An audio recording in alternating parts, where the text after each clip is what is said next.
Ditanya, apakah kedua orang tua meninggal, Rasulullah SAW meninggal dalam keadaan kafir? Kan sudah kita jelaskan, hadis riwayat Imam Muslim, hadis sahih. Ini bukan perkataan saya. Nabi SAW pernah datang ke sebuah wilayah namanya Rabwah, di sekitar dekat Mekah, 80 kilo kurang lebih dari Mekah. Lalu Nabi SAW terisak-isak menangis, seperti orang yang sedih sekali. Lalu Umar mengatakan, ya Rasulullah, saya tidak pernah melihat anda menangis seperti ini sebelumnya. Gitu kan? Kuburan siapa ini? Kata Nabi SAW, ini kuburan ibuku ya hai Umar. Aku memohon kepada Allah agar menziarahi ibuku, aku diizinkan, dan aku memohon kepada Allah untuk beristighfar, untuknya aku tidak diizinkan. Tidak boleh beristighfar untuk orang yang kafir, gitu kan? Berarti menandakan ibu Nabi SAW yang meninggal seperti itu. Kemudian ayahnya, riwayat Imam Muslim juga, ada seorang sahabat pernah bertanya, ayahnya meninggal dalam keadaan musyrik di Mekah. Ya Rasulullah, di mana ayah saya? Surga atau neraka?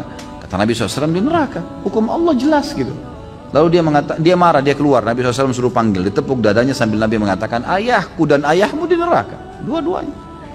Ini jelas penyampaian Nabi SAW, bukan perkataan saya. Jadi jangan sampai gara-gara ini kemudian ada orang cuma egonya, lalu mengatakan, ah masa sih, ah nggak mungkin, dan seterusnya. Gimana nggak mungkin? Hukum Allah kok itu, penyampaian Nabi SAW sendiri. Kalau kita menghormati Nabi SAW, kita harus menerima statement beliau. Kalau mau sedih, Nabi SAW lebih sedih mestinya, gitu kan? Tapi kita lebih mencintai Nabi SAW dari segalanya. Ini statement beliau. Dan kita kalau orang tuanya dalam keadaan Islam, tentu kita lebih junjung tinggi, kan gitu. Dan ada nabi-nabi sebelum Nabi Muhammad SAW seperti Ibrahim, ayahnya Azar meninggal dalam keadaan kafir. Nabi Nuh istrinya sama Nabi Lut juga istrinya, gitu kan. Jelas meninggal dalam keadaan kafir. Jadi tidak bisa dijadikan sebagai sebuah tolak ukur ego kita saja. Bagaimana tubuh Rasulullah semua ada di perut, di kandungan Siti Aminah. Ini seorang ibu yang luar biasa. Sungguh sangat kurang ajar kalau ada yang mengatakan ibunda Nabi Muhammad di neraka. Ini tubuh Rasul Muhammad ada di kandungannya selama 9 bulan. Dikatakan Habib Ali. Di situ Siti Aminah hamlan khafifan la tajidu lahu thiqala wala tashku minhu alaman wala ilala. Tidak ada rasa sakit, tidak ada rasa berat. Di dalam kandungan ini adalah Muhammad sallallahu alaihi wasallam, manusia yang tidak pernah merepotkan orang lain, walaupun ibunda sendiri.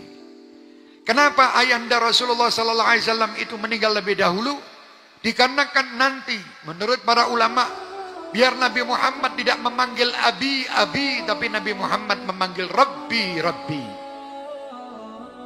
Jadi Rasulullah tidak mengambil ayahku, enggak. Tidak manja-manja dengan ayah, manjanya dengan Allah. Rabbi adabani Rabbi fa ahsana ta'dibi. Ini Rasulullah. Ayah Rasulullah SAW waktu di dalam sulbinya ada Nur Muhammad, semua wanita yang di Mekah semua ingin dinikahi oleh Abdullah. Berusaha, bahkan mereka itu memamerkan wajahnya di depan Abdullah untuk dinikah. Tetapi Siti Aminah di dalam rumah kesendiriannya berdoa, minta kepada Allah Subhanahu wa Ta'ala agar Abdullah bisa menjadi suaminya. Allah mengabulkannya. Luar biasa. Begitu dikatakan bahwa ayah yang di dalam sulbinya dititipkan Muhammad sallallahu alaihi wasallam di neraka. Na'udzubillah min dzalik. Kalau ada orang punya pendapat seperti itu, kita doakan mudah-mudahan kita dan mereka dapat hidayah. Ini bagaimana tangan tadi aja, tangan Rasulullah memegang kepala seseorang di usia yang sudah tua. Orang itu dilihat rambutnya sebagian putih, sebagian hitam, padahal usianya sudah lanjut. Waktu ditanya, ya fulan, kenapa rambut kalian ini yang di atas putih, yang di atas hitam, dan yang di bawah-bawah ini putih? Wahai saudaraku, sesungguhnya di masa kecilku kepalaku ini sering dipegang oleh Rasulullah. Rambut kepala yang pernah dipegang Rasulullah tidak pernah putih. Yang tidak dipegang ini putih. Loh, itu tangan Rasulullah. Ini Rasul ada di sulbinya Abdullah. Di situ dikatakan ayahnya kafir, neraka, jahanam, astagfirullahaladzim. Hati-hati, jangan gampang percaya. Kalau kita tidak tahu, tidak usah banyak komentar tentang itu. Itu urusan Allah Subhanahu wa Ta'ala. Tetapi saya punya keyakinan bahwa tidak mungkin Allah menitipkan jasad yang luar biasa ini kepada seseorang yang ahli neraka. Tidak mungkin.